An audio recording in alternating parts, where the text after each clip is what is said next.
The Human Cycle by Sri Aurobindo. Chapter 22. The Necessity of the Spiritual Transformation. Our normal conduct of life, whether the individual or the social, is actually governed by the balance between two complementary powers. First, an implicit will central to the life and inherent in the main power of its action, and, secondly, whatever modifying will can come in from the idea in mind, for man is a mental being, and operate through our as yet imperfect mental instruments to give this life force a conscious orientation and a conscious method. Life normally finds its own center in our vital and physical being, in its cravings and its needs, in its demand for persistence, growth, expansion, enjoyment, in its reachings after all kinds of power and possession, and activity and splendor and largeness. The first self-direction of this life force. Its first orderings of method are instinctive and either entirely or very largely subconscious, and magnificently automatic. The ease, spontaneity, fine normality, beauty, self-satisfaction, abundant vital energy and power of the subhuman life of nature, up to the animal, is due to its entire obedience to this instinctive and automatic urge. It is a vague sense of this truth, and of the very different, and in this respect, inferior character of human life, that makes the thinker, when dissatisfied with our present conditions, speak of a life according to nature as the remedy for all our ills, and attempt to find such a rule in the essential nature of man, has inspired many revolutionary conceptions of ethics and society, and individual self-development, down to the latest of the kind, the strangely inspired vitalistic philosophy of Nietzsche. The common defect of these conceptions is to miss the true character of man and the true law of his being, his dharma. Nietzsche's idea that to develop the Superman out of our present very unsatisfactory manhood is our real business, is in itself an absolutely sound teaching. His formulation of our aim, quotes, to become ourselves, to exceed ourselves, implying as it does that man has not yet found all his true self, his true nature, by which he can successfully and spontaneously live, could not be bettered. But then the question of questions is there. What is our self? And what is our real nature?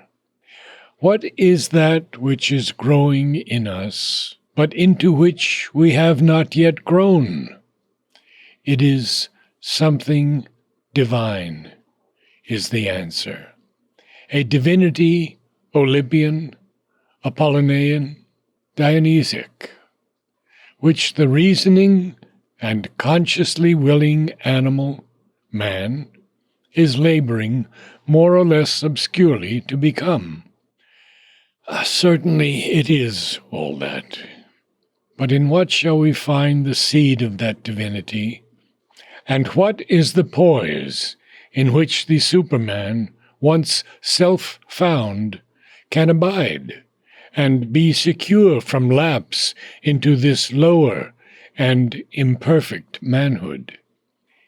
Is it the intellect and will, the double-aspected buddhi of the Indian psychological system?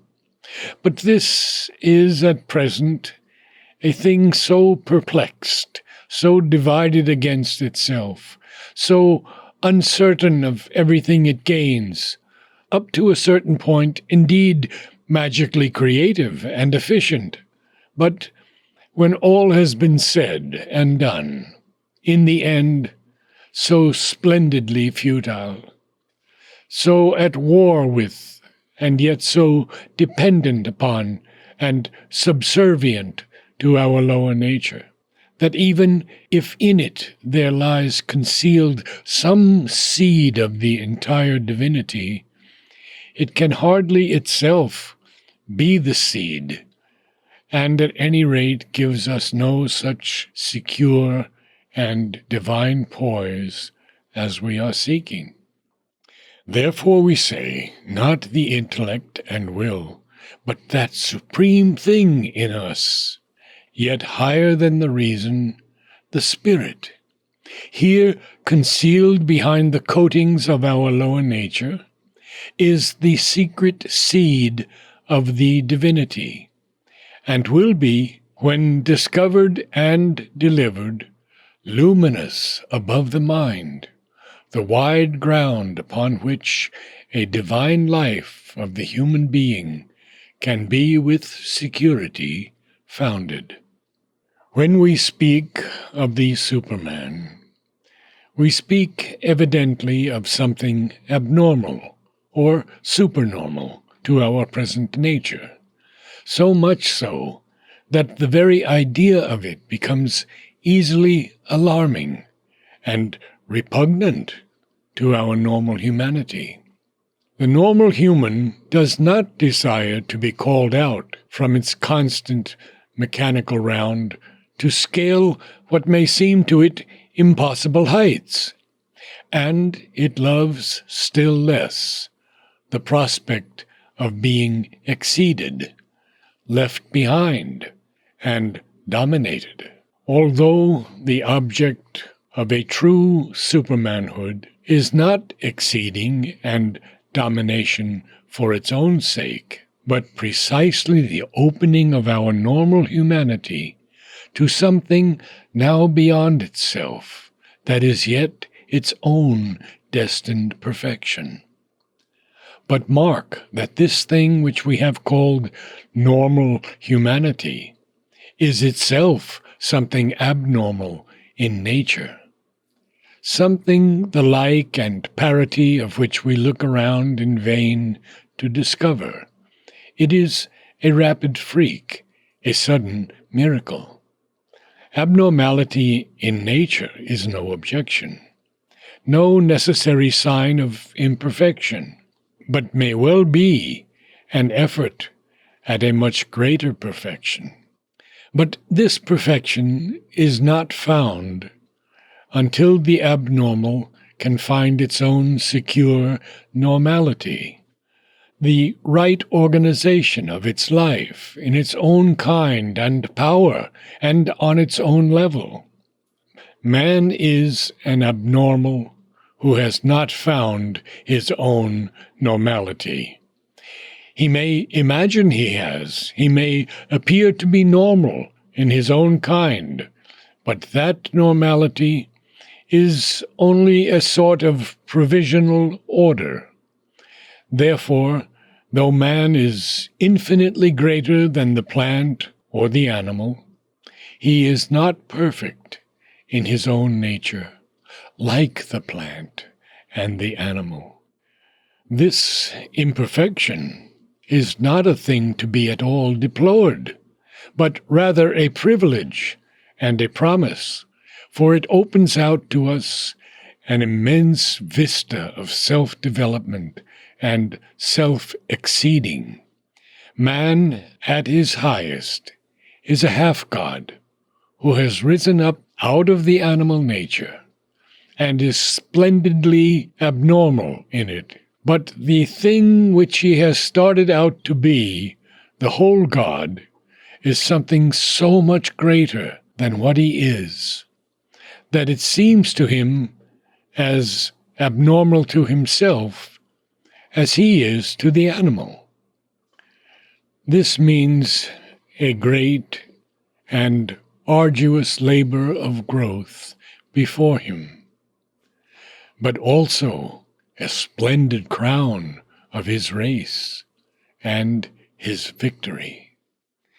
A kingdom is offered to him, beside which his present triumphs in the realms of mind or over external nature will appear only as a rough hint and a poor beginning.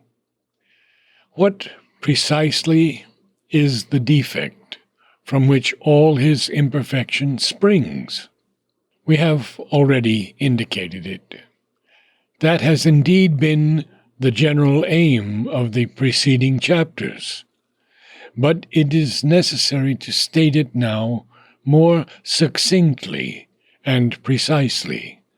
We see that at first sight man seems to be a double nature, an animal nature of the vital and physical being, which lives according to its instincts, impulses, desires, its automatic orientation and method, and with that, a half-divine nature of the self-conscious intellectual, ethical, aesthetic, intelligently emotional, intelligently dynamic being who is capable of finding and understanding the law of his own action, and consciously using and bettering it.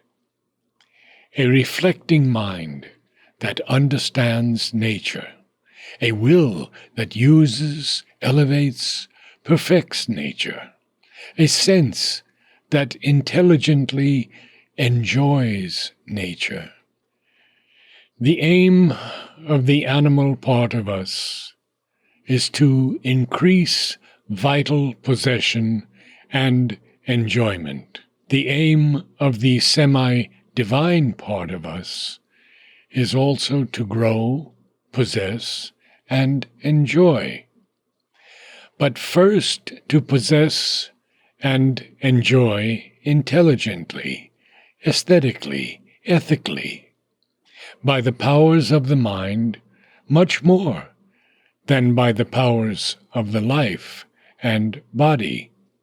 And secondly, to possess and enjoy not so much the vital and physical, except insofar as that is necessary as a foundation and starting point, a preliminary necessity or condition, a standing ground and basis, but things intellectual, ethical, and aesthetic, and to grow not so much in the outward life, except insofar as that is necessary to the security, ease, and dignity of our human existence, but in the true, the good, and the beautiful.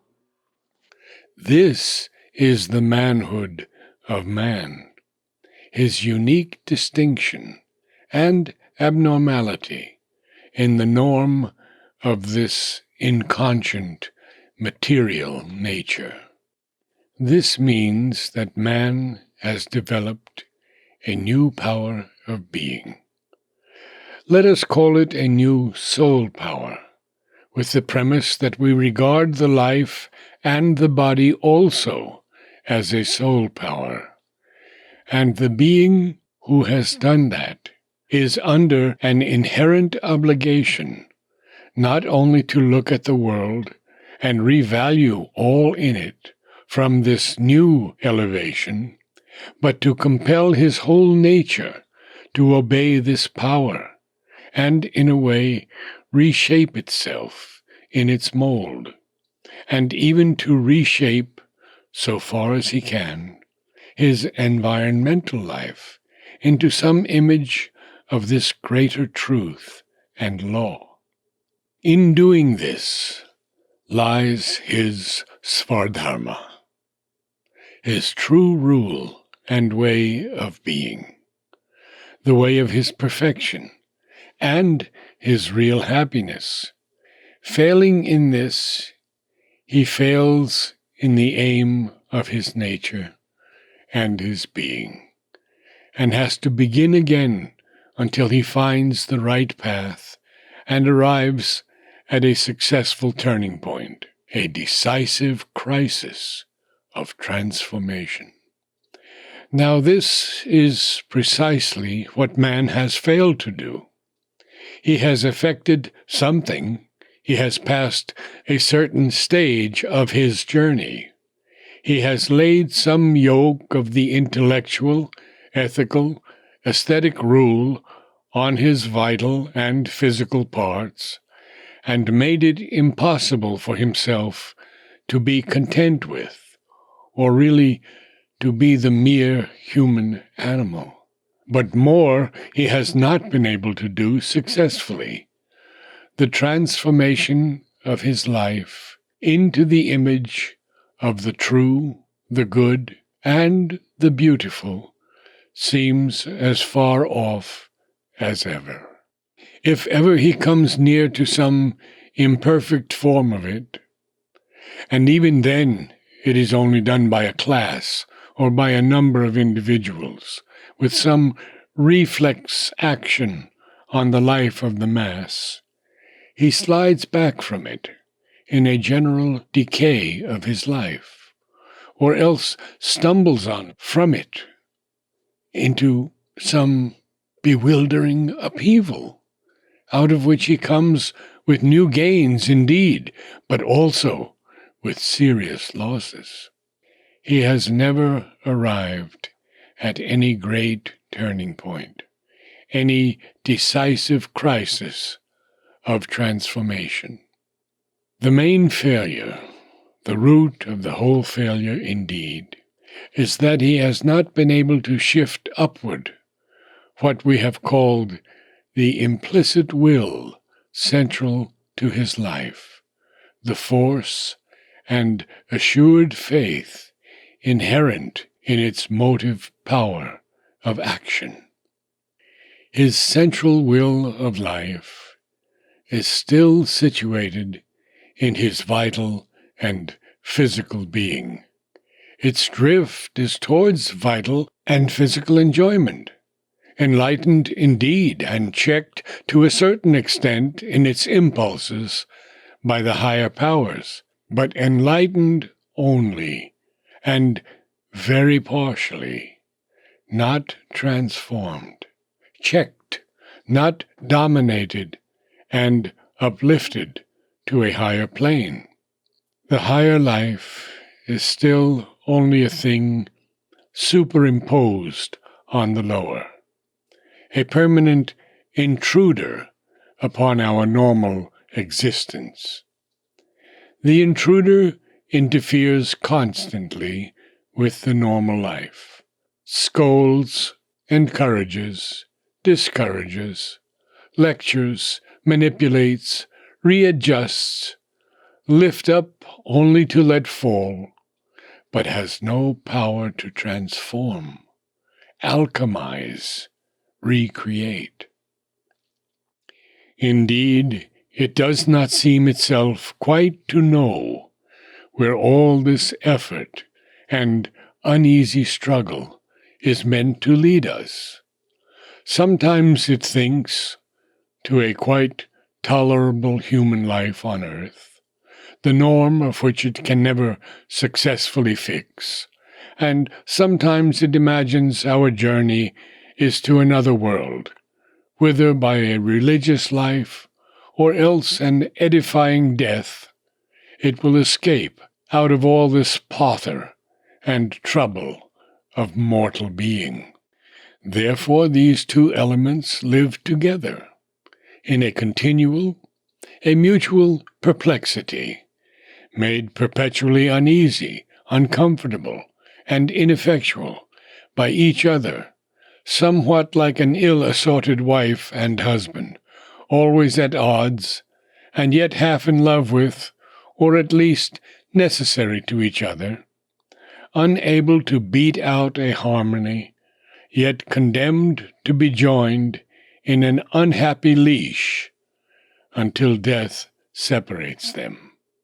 All the uneasiness, dissatisfaction, disillusionment, weariness, melancholy, pessimism of the human mind comes from man's practical failure to solve the riddle and the difficulty of his double nature. We have said that this failure is due to the fact that this higher power is only a mediator, and that thoroughly to transform the vital and physical life in its image is perhaps not possible, but at any rate not the intention of nature in us. It may be urged, perhaps, that after all, individuals have succeeded in effecting some figure of transformation, have led entirely ethical or artistic or intellectual lives, even shaped their life by some ideal of the true, the good, and the beautiful. And whatever the individual has done, the race, too, may and should eventually succeed in doing. For the exceptional individual is the future type, the forerunner. But to how much did their success really amount? Either they impoverished the vital and physical life in them in order to give play to one element of their being, lived a one-sided and limited existence, or else they arrived at a compromise, by which, while the higher life was given great prominence, the lower was still allowed to graze in its own field, under the eye more or less strict, or the curb more or less indulgent, of the higher power or powers. In itself, in its own instincts and demands, it remained unchanged. There was a dominance, but not a transformation. Life cannot be entirely rational, cannot conform entirely to the ethical, or the aesthetic, or the scientific and philosophic mentality. Mind is not the destined angel of the transformation. All appearances to the contrary are always a trompe-l'oeil, an intellectual, aesthetic, or ethical illusion. Dominated, repressed life may be, but it reserves its right. And though individuals or a class may establish this domination for a time, and impose some simulacrum of it upon the society, life in the end circumvents the intelligence. It gets strong elements in it, for always there are traitor elements at work, to come over to its side and reestablishes its instincts, recovers its field, or if it fails in this, it has its revenge in its own decay, which brings about the decay of the society, the disappointment of the perennial hope.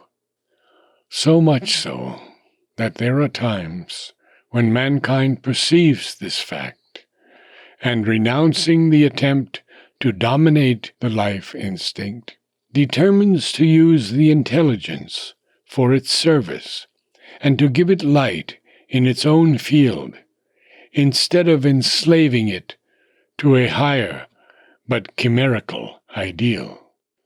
Such a period was the recent materialistic age, when the intellect of man seemed decided to study thoroughly life and matter, to admit only that, to recognize mind only as an instrument of life and matter, and to devote all its knowledge to a tremendous expansion of the vital and physical life, its practicality, its efficiency, its comfort, and the splendid ordering of its instincts of production, possession, and enjoyment. That was the character of the materialistic, commercial, economic age of mankind, a period in which the ethical mind persisted painfully but with decreasing self-confidence, an increasing self-questioning, and a tendency to yield up the fortress of the moral law to the life instinct. The aesthetic instinct and intelligence flourished as a rather glaring, exotic ornament, a sort of rare orchid in the buttonhole of the vital man, and reason became the magnificent servant of life and matter. The titanic development of the vital life which followed is ending, as the Titans always end. It lit its own funeral pyre in the conflagration of a world war, its natural upshot, a struggle between the most efficient and civilized nations for the possession and enjoyment of the world, of its wealth, its markets, its available spaces, an inflated and plethoric commercial expansion, largeness of imperial size and rule, for that is what the Great War signified and was in its real origin, because that was the secret or the open intention of all pre-war diplomacy and international politics.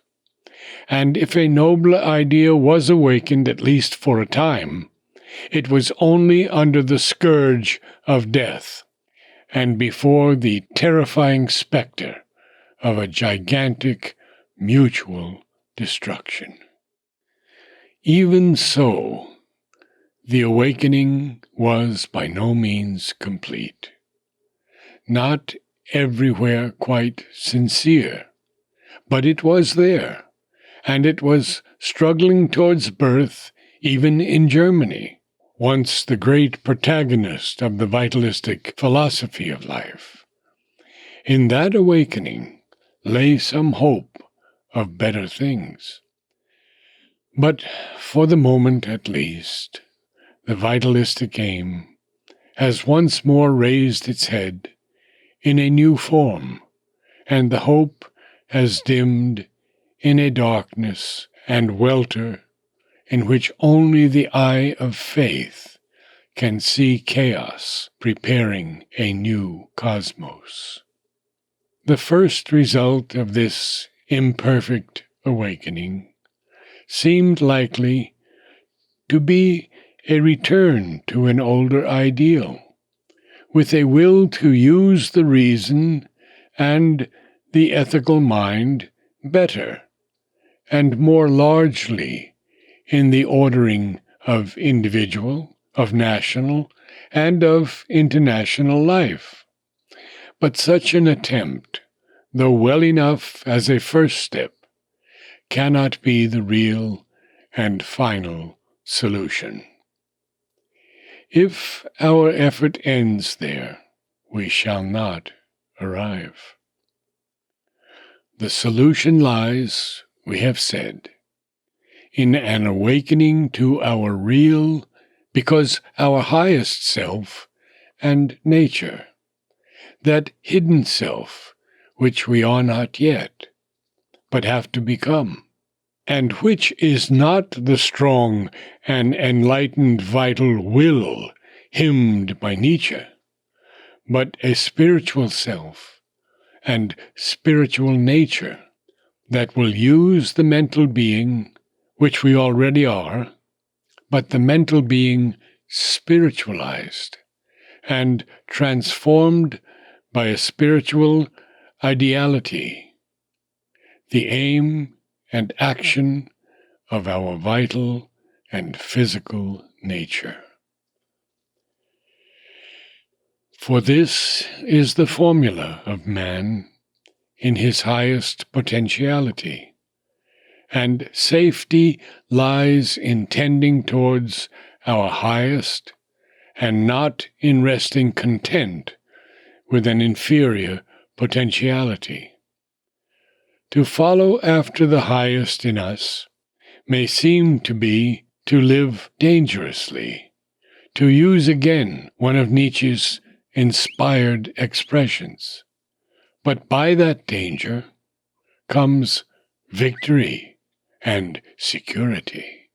To rest in or follow after an inferior potentiality may seem safe, rational, comfortable, easy, but it ends badly in some futility or in a mere circling down the abyss or in a stagnant morass. Our right and natural road is towards the summits. We have then to return to the pursuit of an ancient secret which man as a race has seen only obscurely and followed after lamely, has indeed understood only with his surface mind and not in its heart of meaning. And yet, in following it, lies his social, no less than his individual salvation, the ideal of the kingdom of God, the secret of the reign of the Spirit over mind and life and body. It is because they have never quite lost hold of this secret, never disowned it in impatience for a lesser victory, that the older Asiatic nations have survived so persistently, and can now, as if immortal, raise their faces towards a new dawn. For they have fallen asleep, but they have not perished. It is true that they have for a time failed in life, where the European nations, who trusted to the flesh and the intellect, have succeeded. But that success, speciously complete, but only for a time, has always turned into a catastrophe. Still, Asia had failed in life. She had fallen in the dust. And even if in the dust in which she was lying was sacred, as the modern poet of Asia has declared, though the sacredness may be doubted, still the dust is not the proper place for man, nor is to lie prostrate in it his right human attitude. Asia temporarily failed, not because she followed after things spiritual, as some consoled themselves by saying, as if the spirit could be at all a thing of weakness or a cause of weakness, but because she did not follow after the Spirit sufficiently, did not learn how entirely to make it the master of life. Her mind either made a gulf and a division between life and the Spirit, or else rested in a compromise between them, and accepted as final socio-religious systems founded upon that compromise. So to rest is perilous. For the call of the Spirit, more than any other, demands that we shall follow it always to the end, and the end is neither a divorce and departure, nor a compromise, but a conquest of all by the Spirit, and that reign of seekers after perfection, which, in the Hindu religious symbol, the last avatar comes to accomplish. This truth, it is important to note, for mistakes made on the path are often even more instructive than the mistakes made by a turning aside from the path. As it is possible to superimpose the intellectual, ethical, or aesthetic life, or the sum of their motives, upon the vital and physical nature, to be satisfied with a partial domination or a compromise, so it is possible to superimpose the spiritual life, or some figure of strength or ascendancy of spiritual ideas and motives on the mental, vital, and physical nature, and either to impoverish the latter, to impoverish the vital and physical existence, even to depress the mental as well, in order to give the spiritual an easier domination, or else to make a compromise, and leave the lower being to its pasture on condition of its doing frequent homage to the spiritual existence, admitting to a certain extent, greater or less, its influence, and formally acknowledging it as the last state and the finality of the human being. This is the most that human society has ever done in the past. And though necessarily that must be a stage of the journey, to rest there is to miss the heart of the matter, the one thing needful, not a humanity leading its ordinary life, what is now its normal round, touched by spiritual influences, but a humanity aspiring wholeheartedly to a law that is now abnormal to it, until its whole life has been elevated into spirituality. It is the steep way that lies before man towards his perfection, and the transformation that it has to achieve. The secret of the transformation lies in the transference of our center of living to a higher consciousness, and in a change of our main power of living.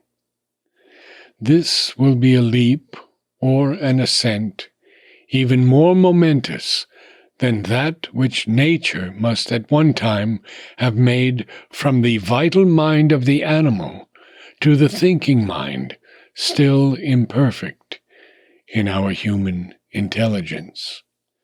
The central will, implicit in life, must be no longer the vital will in the life and the body, but the spiritual will, of which we have now only rare and dim intimations and glimpses. For now it comes to us hardly disclosed, weakened, disguised in the mental idea. But it is, in its own nature, supramental. And it is its supramental power and truth that we have somehow to discover.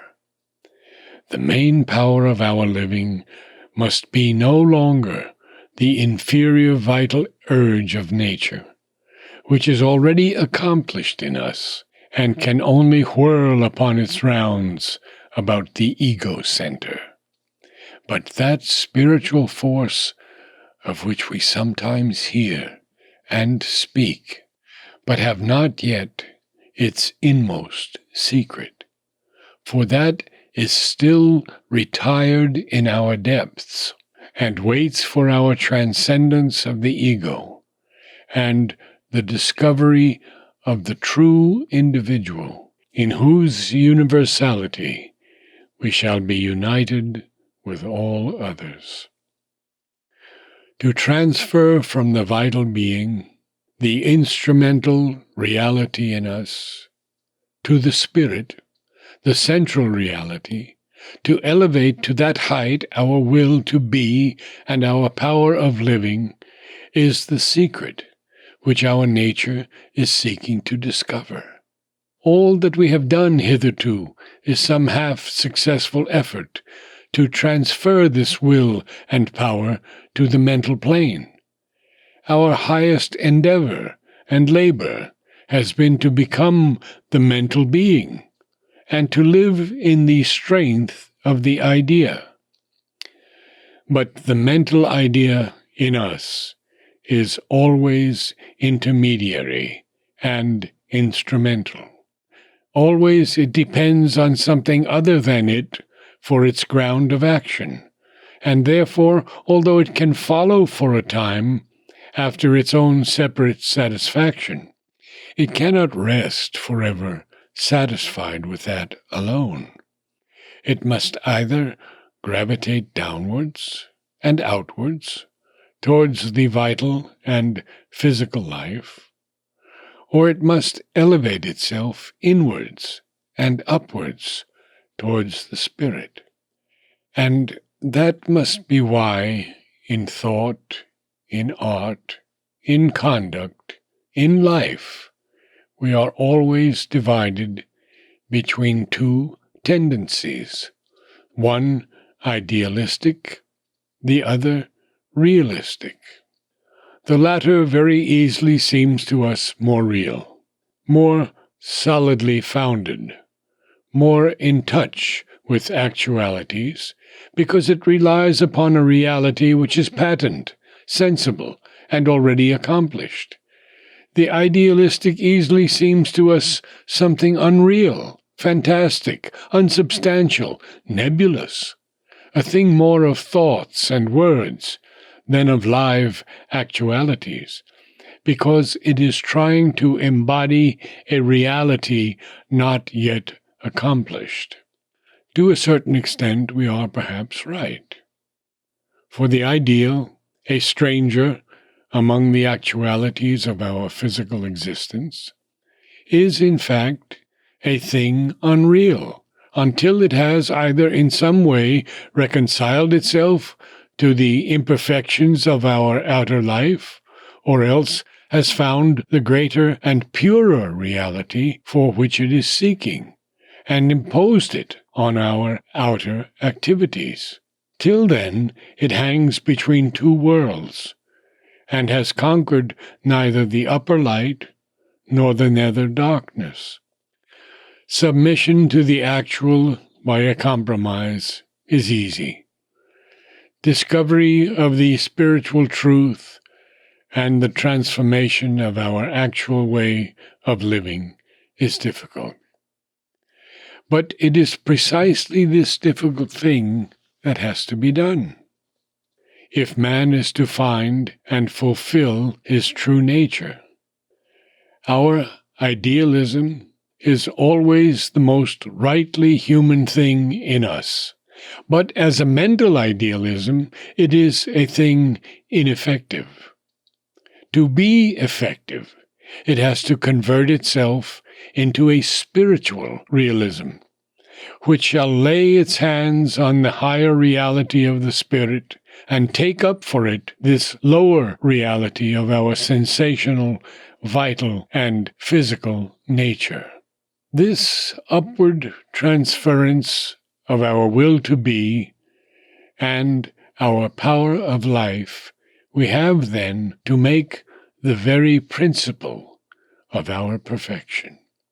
That will, that power must choose between the domination of the vital part in us and the domination of the spirit.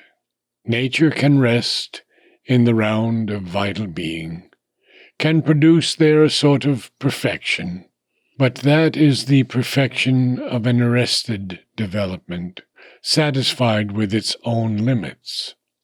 This she can manage in the plant and the animal, because the life and the body are there at once the instrument and the aim.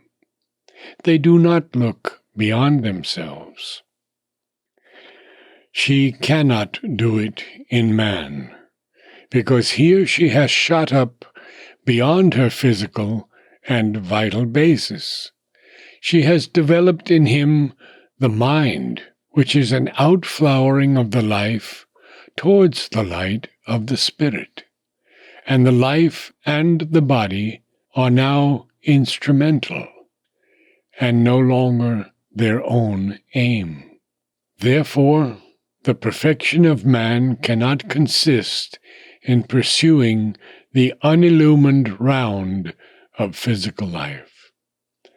Neither can it be found in the wider rounds of the mental being, for that also is instrumental and tends towards something else beyond it, something whose power indeed works in it, but whose larger truth is superconscient to its present intelligence, supramental. The perfection of man lies in the unfolding of the ever-perfect Spirit. The lower perfection of nature, in the plant and the animal, comes from an instinctive, an automatic, a subconscient obedience in each to the vital truth of its own being.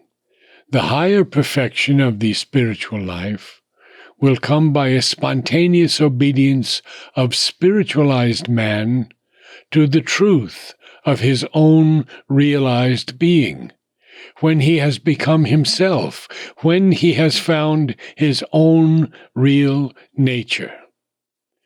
For this spontaneity will not be instinctive and subconscious. It will be intuitive and fully, integrally conscious. It will be a glad obedience to a spontaneous principle of spiritual light, to the force of a unified and integralized highest truth, largest beauty, good, power, joy, love, oneness. The object of this force acting in life will and must be, as in all life, growth, possession, enjoyment, but a growth which is a divine manifestation, a possession and enjoyment spiritual and of the Spirit in things, an enjoyment that will use but not depend on the mental, vital, and physical symbols of our living. Therefore, this will not be a limited perfection of arrested development, dependent on the repetition of the same forms and the same round of actions, any departure from which becomes a peril and a disturbance. It will be an illimitable perfection, capable of endless variation in its forms.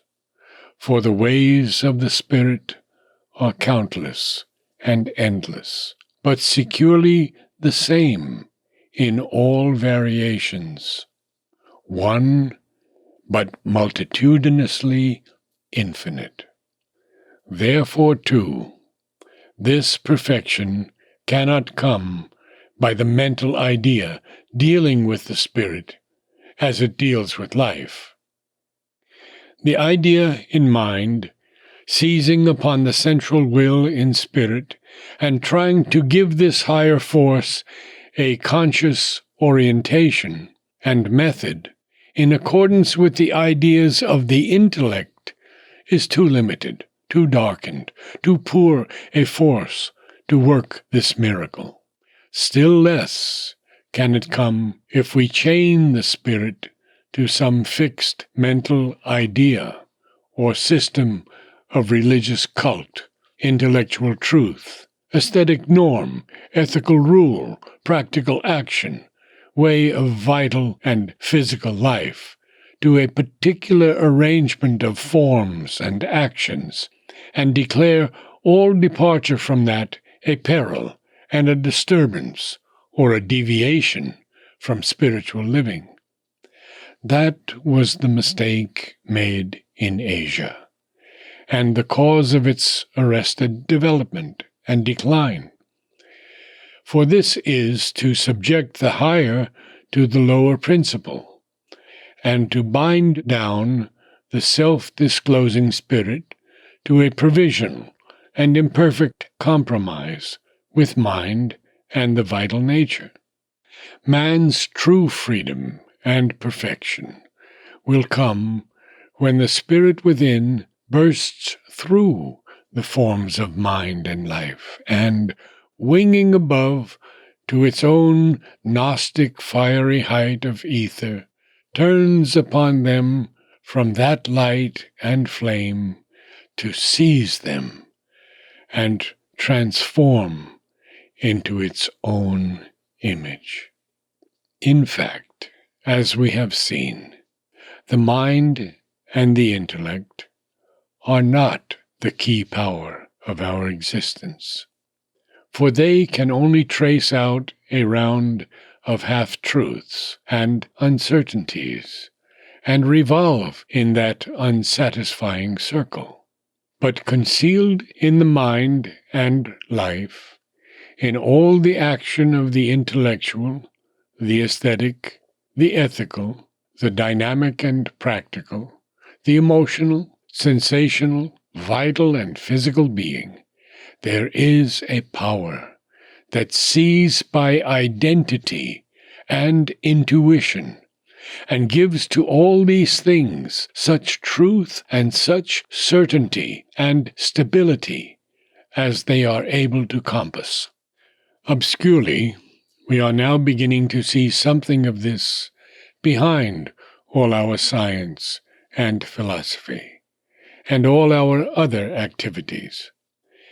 But so long as this power has to work for the mind and life, and not for itself, to work in their forms, and not by its own spontaneous light, we cannot make any great use of this discovery, cannot get the native benefit of this inner daemon.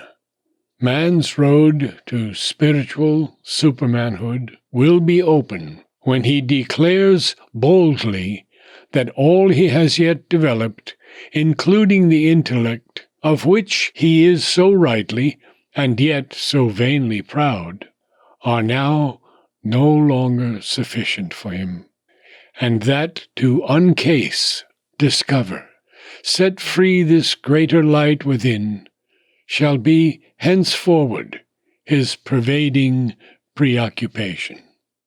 Then will his philosophy, art, science, ethics, social existence, vital pursuits, be no longer an exercise of mind and life, done for themselves, carried in a circle, but a means for the discovery of a greater truth behind mind and life, and for the bringing of its power into our human existence.